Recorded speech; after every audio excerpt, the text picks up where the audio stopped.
जय भीम साथियों, आइए बात करते हैं। आज बहुजन हाथी चैनल के माध्यम से मैं आप तक एक बहुत बड़ी बात पहुंचाना चाहता था और वो समय आ गया है।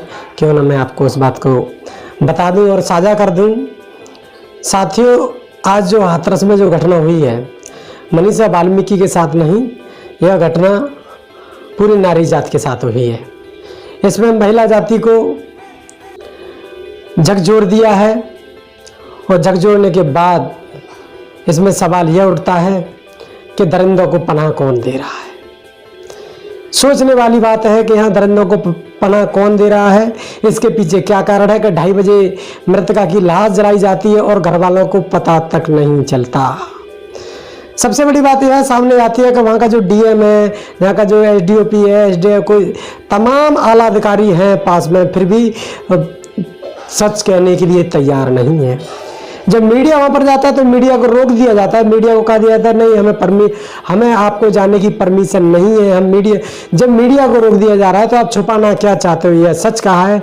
मीडिया ने भी लगातार अपनी बात रखने की, पूछने की कोशिश की है कि आखिर तो आप छुपा क्या रहे हो, हमसे छुपा क्या रहे हो, इस चीज़ को बता क्यों नहीं रहे हो? इस बात को लगातार मीडिया बोल रहा है, लेकिन कोई भी बात सामने सच्चाई नहीं आ पा रही, क्योंकि आरोपियों को छुपाने की कोशिश की जा रही है।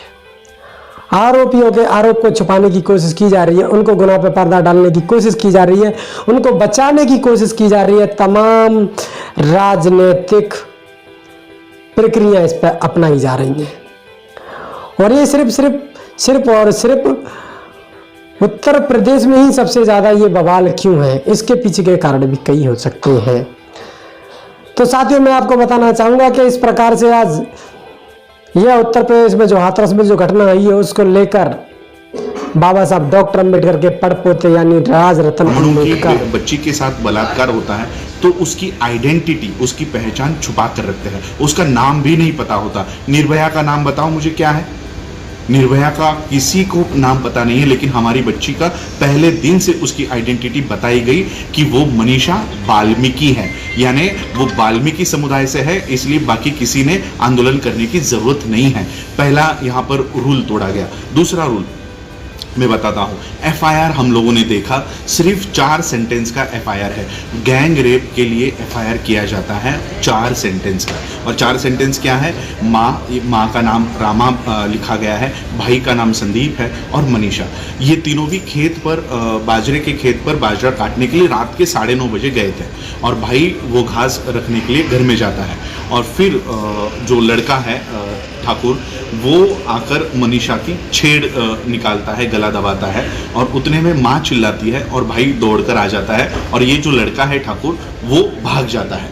बस इतना ही वाकया एफआईआर में किया गया है, एफआईआर में बताया गया है। अब पुलिस का ये कहना है कि पुलिस की थियरी देखो क्या है। पुलिस की थियरी है कि उसने सिर्फ गला दबाया था और भाई आ गया तो वो भाग गया और फिर लड़की गिर गई।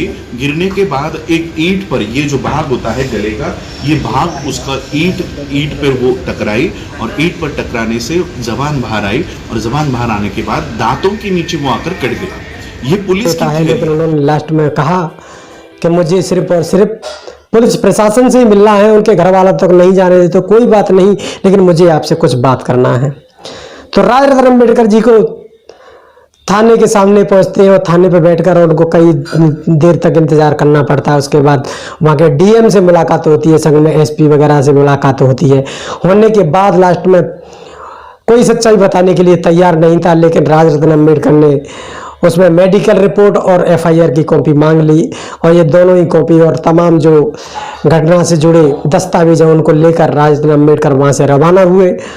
और रवाना होने के बाद राज रतन अम्बेडकर ने कहा कि कहीं मुझे पता नहीं है कि मैं दिल्ली पहुंच पाऊंगा या नहीं पहुंच पाऊंगा, यह भी एक घटना का कारण हो सकता है।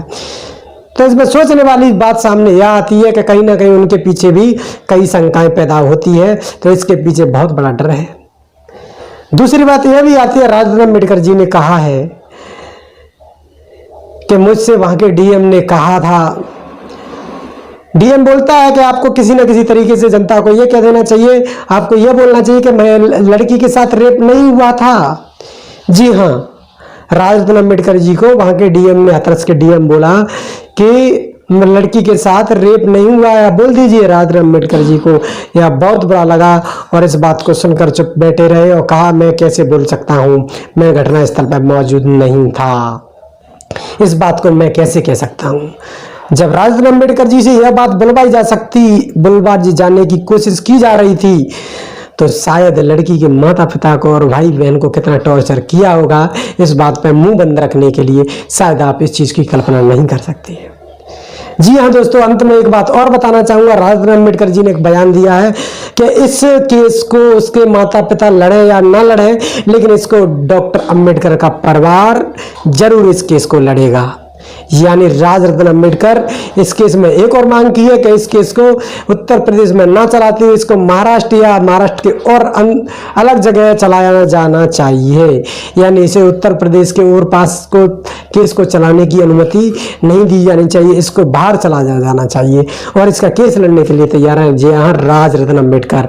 तो राजरत्न अम्बेडकर जी ने तमाम कागजात इकट्ठा करके और इस केस को लड़ने के लिए तैयार है।